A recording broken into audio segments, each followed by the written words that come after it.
perkembangan ekonomi sejak masa krisis.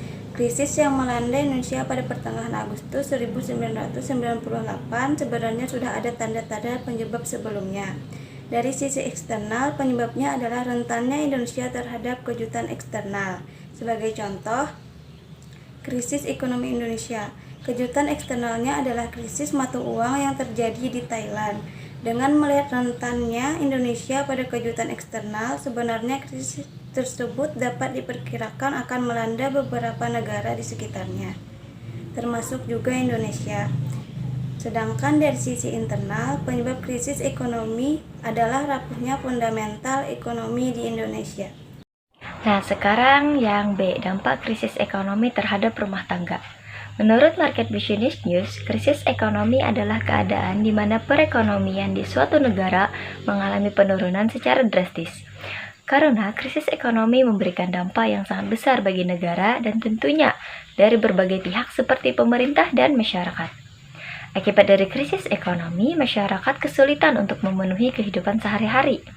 Krisis ekonomi pun berdampak pada rumah tangga, yaitu ekonomi merubah pola konsumsi yang mempengaruhi konsumsi rumah tangga di Indonesia. Sekarang yang saya akan dilanjutkan oleh Norlela.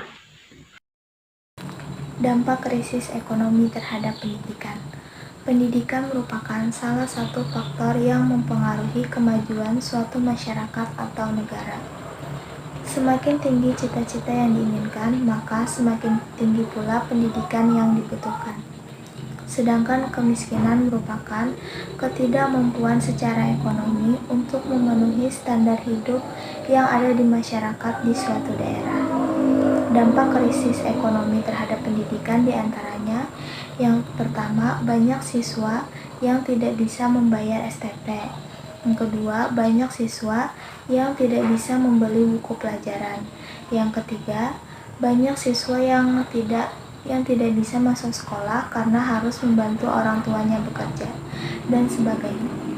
SDM dalam perspektif pendidikan. SDM yang berkualitas yang dibutuhkan dan diperoleh melalui proses sehingga dibutuhkan yang namanya program pendidikan dan pelatihan untuk mempersiapkan pengembangan kualitas SDM yang sesuai dengan transformasi sosial.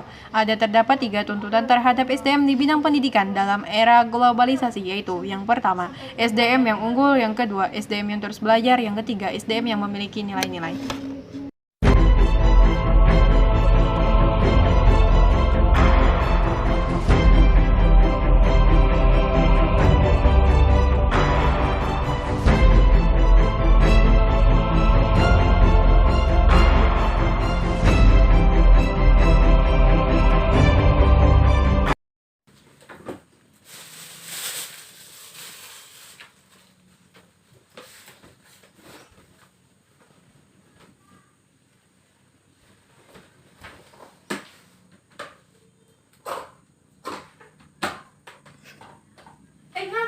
Mama keingatan hendak ke pasar. Mama satu mat ada yang hendak dicari. Maai, bagaimana malah? Nggih, baik-baik aja di rumah.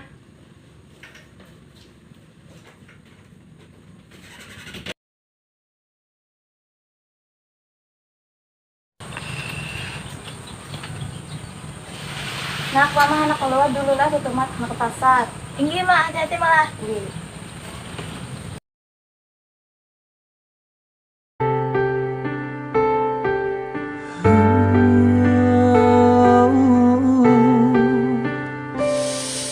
Meski derita tak henti menerpa, badai kehidupan yang datang menerjang, ku takkan henti bertahan hingga nanti.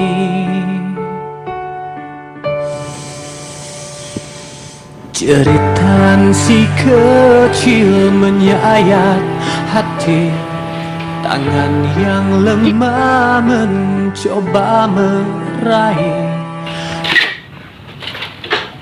Mau bilang ya? Gamet nak lah. Assalamualaikum. Salam. Kalau sekolah. Inggih, hati-hati lah di jalan. Assalamualaikum. Salam.